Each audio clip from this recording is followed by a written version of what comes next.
ہم جاندار اور بے جان چیزوں میں فرق کیسے کرتے ہیں؟ یہ سوال سننے میں تو بڑا سیدھا سا لگتا ہے نا؟ ظاہر ہے ایک پتھر اور ایک پودے میں فرق ہے، یا ایک کرسٹل اور ایک بلی میں، لیکن وہ کون سی لکیر ہے جو زندگی کو بے جان چیزوں سے الگ کرتی ہے؟ آئیے ان بنیادی حیاتیاتی اصولوں کو سمجھتے ہیں جو اصل میں زندگی کی تعریف کرتے ہیں۔ اچھا چلیں اس معاملے کو تھوڑا اور دلچسپ بناتے ہیں۔ ذرا آگ کے بارے میں سوچیں۔ یہ بڑھتی ہے، توانائی استعمال کرتی ہے اور یہاں تک کہ اپنی نسل بھی بڑھاتی ہے نا؟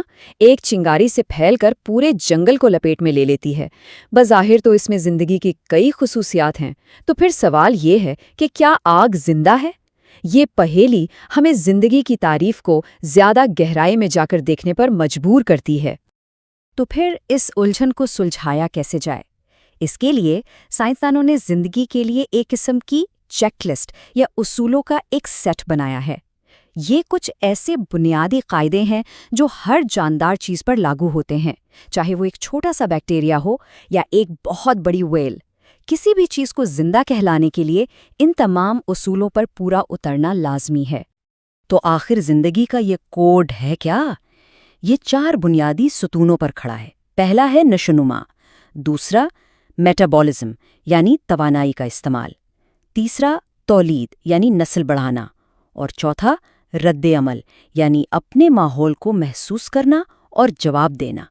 آئیے ان میں سے ہر ایک کو ذرا قریب سے دیکھتے ہیں۔ تو سب سے پہلے بات کرتے ہیں نشوونما کی، لیکن یہ صرف بڑا ہو جانا نہیں ہے، یہ ایک منظم اندرونی عمل ہے، بالکل کسی عمارت کی طرح جو اپنے نقشے یعنی بلو پرنٹ کے مطابق تعمیر ہوتی ہے۔ حیاتیات کی زبان میں نشوونما کا مطلب ہے کسی جاندار کے سائز اور وزن میں مستقل اضافہ۔ یہ اضافہ یا تو خلیوں کی تعداد بڑھنے سے ہوتا ہے یا پھر ان کے سائز کے بڑھنے سے۔ اور سب سے اہم بات یہ ہے کہ یہ ایک ایسا عمل ہے جو پلٹ نہیں سکتا، یعنی irreversible ہے۔ اور اس کی کیا شاندار مثالیں ہمارے آس پاس موجود ہیں۔ ایک ننھا سا بیج ایک بہت بڑے درخت میں بدل جاتا ہے، یا ایک واحد خلیہ، صرف ایک خلیہ تقسیم ہو کر ایک مکمل انسان یا جانور کی شکل اختیار کر لیتا ہے۔ یہ سب کچھ اندرونی طور پر طے شدہ پروگرام کے تحت ہوتا ہے۔ اچھا، یہ سب کچھ کرنے کے لیے، مطلب بڑھنے کے لیے، کام کرنے کے لیے توانائی کہاں سے آتی ہے؟ یہ ہمیں زندگی کے دوسرے اصول پر لاتا ہے، میٹابولزم۔ اسے کسی بھی جاندار کا انرجی انجن سمجھ لیں، جو زندگی کی گاڑی کو چلانے کے لیے مسلسل کام کرتا رہتا ہے۔ میٹابولزم، یہ لفظ سننے میں شاید تھوڑا پیچیدہ لگے، لیکن اصل میں یہ ان تمام کیمیکل ریاکشنز کا مجموعہ ہے جو ایک جاندار کو زندہ رکھتے ہیں۔ یہ وہی عمل ہے جو ہماری خوراک کو توانائی میں بدلتا ہے، ہمارے جسم کی تعمیر کرتا ہے اور ٹوٹ پھوٹ کی مرمت بھی کرتا ہے۔ اور یہاں ایک بڑی دلچسپ بات ہے، میٹابولزم کے 2 رخ ہوتے ہیں۔ ایک ہے انابولزم یعنی تعمیر کا عمل، جہاں توانائی استعمال کر کے جسم کے لیے ضروری چیزیں بنائی جاتی ہیں جیسے پروٹینز، اور دوسرا ہے کیٹابولزم یعنی توڑ پھوڑ کا عمل، جس میں خوراک کو توڑ کر توانائی حاصل کی جاتی ہے۔ یہی تعمیر اور توڑ پھوڑ مل کر زندگی کا انجن چلاتے ہیں۔ تیسرا اصول، شاید زندگی کا سب سے بنیادی اور سب سے اہم اصول، تولید۔ یہ وہ عمل ہے جس کے ذریعے زندگی اپنی نسل کو آگے بڑھاتی ہے اور اس بات کو یقینی بناتی ہے کہ اس کا وجود قائم رہے۔ سیدھے سادے لفظوں میں کہیں تو تولید وہ طریقہ ہے جس سے جاندار اپنے جیسے نئے جاندار پیدا کرتے ہیں۔ یہ عمل زندگی کے تسلسل کے لیے بالکل ناگزیر ہے۔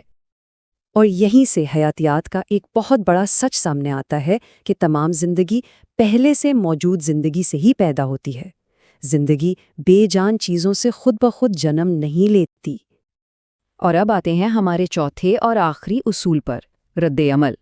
سوچیں، صرف بڑھنا اور نسل بڑھانا ہی تو کافی نہیں ہے نا؟ ایک جاندار کو اپنے ماحول کے ساتھ رابطہ قائم کرنے اور اس میں ہونے والی تبدیلیوں کو محسوس کرنے کی صلاحیت بھی چاہیے۔ اس کا مطلب یہ ہے کہ کوئی بھی جاندار اپنے آس پاس کے ماحول میں جو تبدیلیاں ہو رہی ہیں، جیسے روشنی، گرمی یا کوئی خطرہ، انہیں محسوس کرتا ہے اور پھر اس پر کوئی نہ کوئی رد عمل دیتا ہے۔ سائنس میں ان تبدیلیوں کو سٹیمیولائی کہا جاتا ہے۔ ارے اس کی مثالیں تو ہر جگہ ہیں۔ سورج مکھی کا پھول دن بھر سورج کی سمت میں گھومتا رہتا ہے۔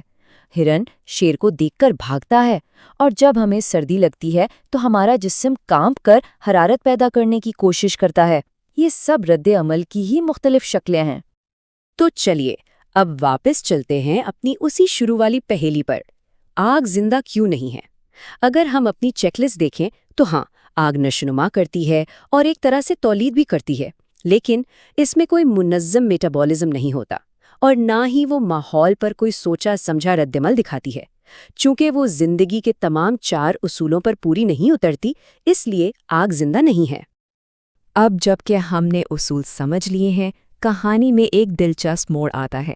کچھ ایسی چیزیں بھی ہیں جو ان اصولوں کی دھندلی سرحد پر موجود ہیں، جو ہمیں زندگی کی تعریف پر دوبارہ سوچنے پر مجبور کر دیتی ہیں۔ مثال کے طور پر وائرس کو ہی دیکھ لیں، وہ اپنی نسل بڑھاتے ہیں، لیکن صرف کسی زندہ خلیے کے اندر گھس کر اس کی مشینری پر قبضہ کر کے۔ ان کا اپنا کوئی میٹابولزم نہیں ہوتا، اور وہ خود سے نشوونما بھی نہیں کرتے۔ تو پھر سوال یہ اٹھتا ہے، کیا وائرس واقعی زندہ ہے؟ یہ وہ معمہ ہے جس پر آج بھی سائنسدان بحث کرتے ہیں، اور یہ ہمیں یاد دلاتا ہے کہ زندگی کی تعریف شاید اتنی سیدھی نہیں جتنا ہم سوچتے ہیں۔